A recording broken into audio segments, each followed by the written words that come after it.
دوسرا انہوں نے کہا کہ انہوں نے کوشچن کیا تھا کہ جب کوئی فوتگی ہو جاتی ہے اور مسجد میں قرآن خوانی ہونے لگتی ہے تو کچھ عورتیں آ کے قرآن چھین لیتی ہیں اور کہتی ہیں گناہ ہے،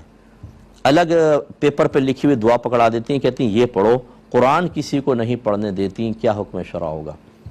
معذرت کے ساتھ میں لفظ استعمال کر رہا ہوں، یہ وہی خواتین ہوں گی جن کو بدعت کا ہیضہ ہو گیا ہے، جی بدعت ہے، کہاں لکھا ہے اس طریقے سے جمع ہو کے قرآن پڑھنا؟ اچھا پکی مسجد بنی ہوئی ہے وہ بدعت نہیں ہے، گنبد و مینار ہیں وہ بدعت نہیں ہے، قرآن پاک پہ زبر زیر پیش اعراب لگ گئے بدعت نہیں ہے، جمعے کی اذان ثانی بدعت حسنہ حضرت عثمان غنی نے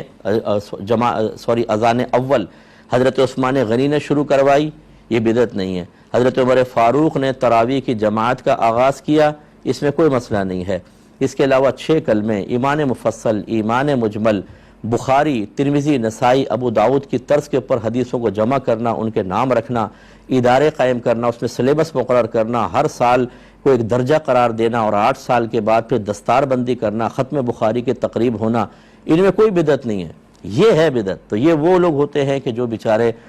خود بہت ساری بدعتوں میں ملوث ہوتے ہیں اور دلیری کے ساتھ ہوتے ہیں، لیکن مسلمان کو ہر چیز پر بدعت بدعت بدعت کے نعرے لگاتے ہیں۔ جیسے مجھ سے کسی نے پوچھا کہ یہ بکرا صدقہ کرنا کیسا ہے، کہا بدعت ہے،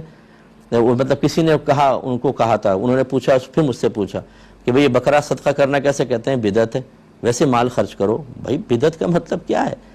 صدقہ کرنے کا حکم ہے، اور صدقہ کا مطلب ہوتا ہے اپنا مال اللہ تعالیٰ کی بارگاہ میں ثواب کی نیت سے خرچ کرنا۔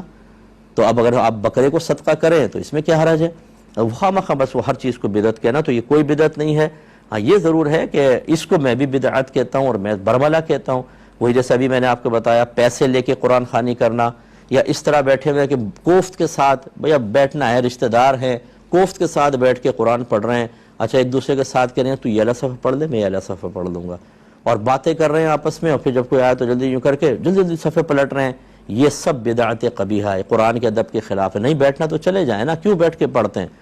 اور کیوں غلط سلط پڑھ رہے ہیں، اور کیوں بغیر پڑھے اس کو بند کر کے رکھ کے کھانے میں بہت ماہر ہو جاتے ہیں۔ تو یہ بدعت ضرور ہے، لیکن اگر ایک ادب کے ساتھ لوگ بیٹھ کے قرآن پاک پڑھ رہے ہیں اور مقصود ایصال ثواب ہے، اس میں کوئی بدعت کا تصور نہیں ہے۔ کالر ہمارے